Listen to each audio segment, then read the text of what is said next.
and see what the country that gave us Austin Powers and antique road shows can do us motorbike wise. Oh, behave. Yeah. Glorious. No, I won't give in.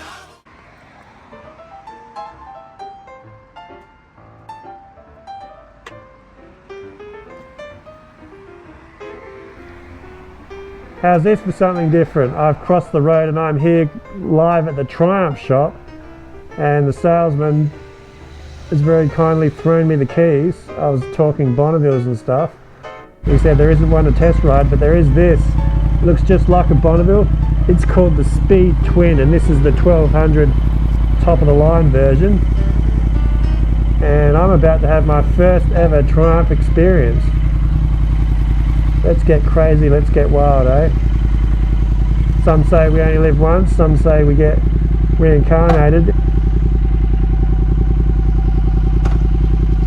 This is all completely standard as they come. And tell you what, at idle on startup, not a bad little tone to it. I wasn't expecting much. A parallel twin, not exactly a Beethoven orchestra of an engine, but this isn't bad.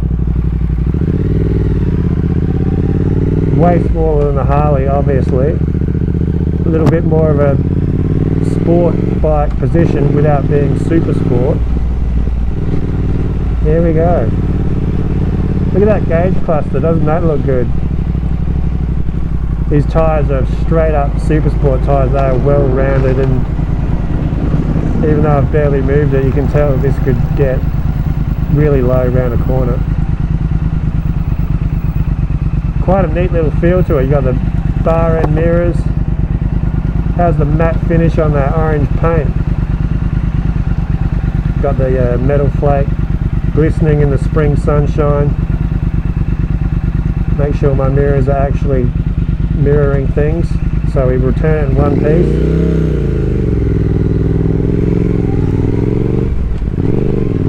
Tell you what, a little liquid cooled engine, and it gets off the line okay. I was a bit cringy about that. The last liquid cooled modern bike I rode, it's just all top end and nothing down low. This thing, so far so good. I'm quite impressed in the minute and a half I've been on it. It's obviously way quieter than what I've been riding around, but not such a bad thing because it's got a really nice little note. Surprising. I'm quite pleasantly surprised as we go past the tax office where the thieves thieve from us. Oh, and check this out, a bit of Australian history. A Falcon Cobra, all 6 figures of it sitting right there out front of the old post office. Very nice. Obviously in the sport bike position my knees are quite bent and I'm not used to that, but it is fairly upright and it's not uncomfortable. And this seat, it's the traditional Bonneville style flat seat, but it's quite soft, it's quite plush.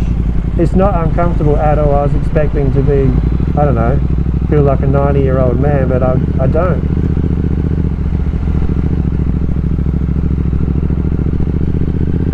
Very classy. The fixtures, the fit and finish on this is top end. This, to buy one of these is 21, I believe it's 21.7 right away where I'm from, so it's not exactly a cheap bike. They're not giving them away, but it's not utterly outrageous either.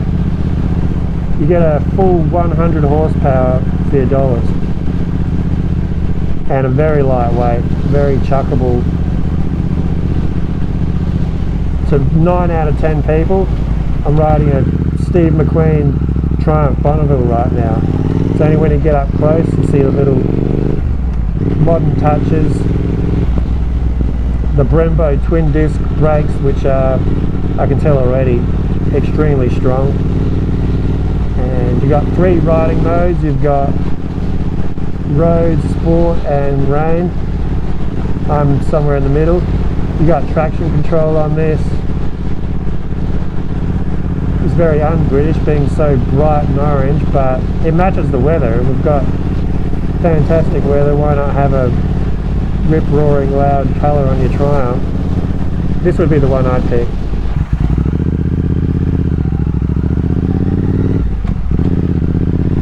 completely standard off the showroom floor. This is a fun bike to ride.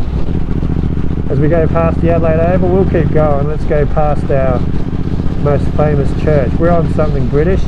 Let's go by I believe it was the British settlers that built this church.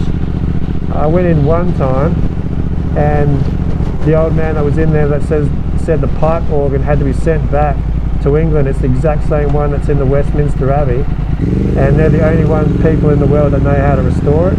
So it all had to be dismantled, sent back to the UK, all refurbished, and it's now back in the church, looking and sounding $1 million.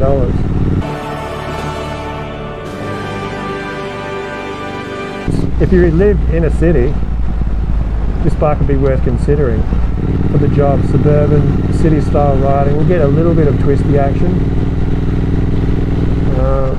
It does feel like it's one of those I can do everything bikes. In every sense of the word, because it looks classic, it looks vintage, but it is just thoroughly decked out in modern tech. And it's fun and playful to ride whilst being liquid cooled, which is very rare. Most modern liquid cooled bikes I find are too serious. You've really got to have them on a racetrack or be breaking the law heavily to get the fun factor out of them. Being a Harley enthusiast, that's what they do so well. And we've got a Harley breakout there. Let's follow him, track him down. So the dude in front of me, he's on my most favourite bike in the whole wide world. And I am on the enemy across the other side of the ocean. You can hear him a mile away over the quiet little Triumph. Let's pull up alongside of him, see if we can frighten him with our bright orange paint. Look at that, so he's on a breakout 114, Milwaukee 8. When this light turns green, I'm going to show him what scones and cream can do. Smoke.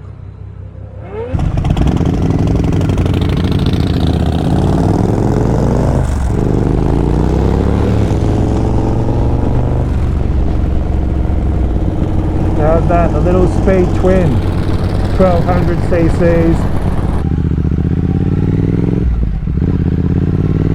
Triumph salesman, he said just go for it, you'll enjoy it. And I certainly am. Look at this weather, bananas. That paint, got the little knee protectors on the side of the tank there so you don't scuff up your fancy orange paintwork. I like that brushed finish on the fuel cap too. It's a 6-speed transmission and it's very easy to use, very light. Your boot selects the gears with small touches and the clutch is not a problem, quite light. It's certainly a small bike though, so if you've got a passenger, you probably want to have a passenger that matches this sort of era of bike. So it's a classic era bike. You want a classic sort of woman on the back and maybe not one that's a KFC enthusiast, purely because they won't fit. So the curiosity of the Triumph experience now has got me wondering, is this the best bike in the world around the $20,000 price range? The sport / cruiser, the Triumph Bonneville, if you want the Triumph Bonneville to be a bit more aggressive, a bit more punchy, a bit more playful. On a really twisty road, you'd have a lot of fun on this thing.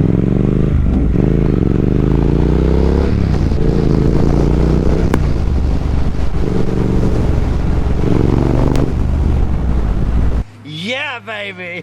Yeah! Very nice, super smooth. There's some punch to this little Triumph.